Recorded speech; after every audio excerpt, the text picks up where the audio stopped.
Don't believe everything you read, Jeremy. Yeah, well, true. If I read everything about you before I actually knew you, I wouldn't have liked you.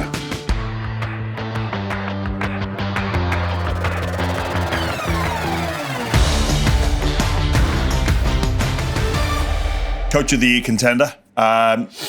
Should it be Craig Bellamy?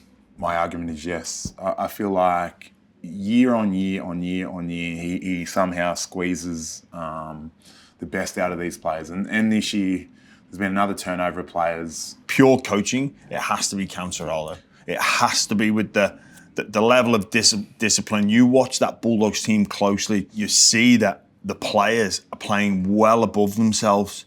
They're so fit, they're so well drilled, they know exactly what to do in any given moment.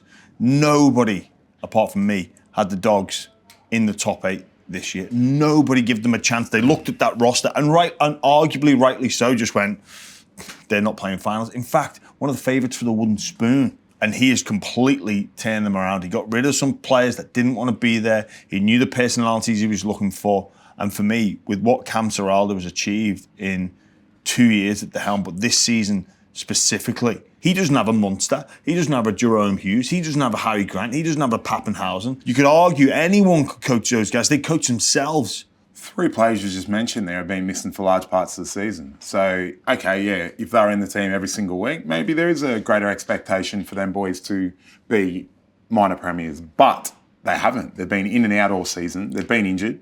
There's been fill-in. Tyron Wishart, I think he's played every position in the football side. The Bulldogs, as we speak, the number 1 defensive team in terms of points conceded and tries conceded. Like, surely that is coaching. Look where they came from last year. Hey, mate, I'm not doubting that man's coachability. I love Cam Ciraldo, you know that. But my argument here is Craig Bellamy has done a better job with the troops he has there. Are we forgetting what the Penrith Panthers have done as well? Are we bypassing Ivan Cleary? Like, does he not get enough respect and enough credit for the job that he's done yet again? Ivan should be tossed up in that conversation as well, because they are going to be there when the whips are cracking again. Ciraldo or Flanagan? Last year, obviously, Ciraldo inherited a squad.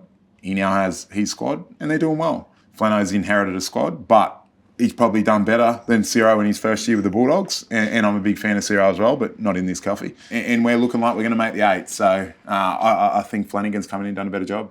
Ciraldo's now had him for 2 years. Shane won. Really, before a ball was kicked, they said it's too small, they're light 2 middles.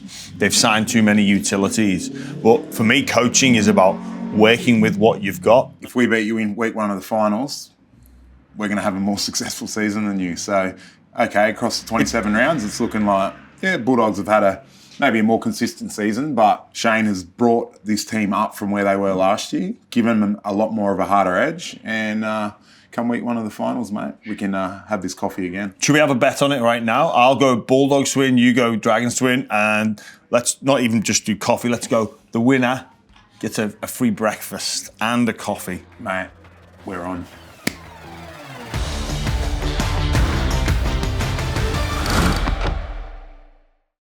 Chances are you're about to lose. For free and confidential support, call the number on the screen or visit the website.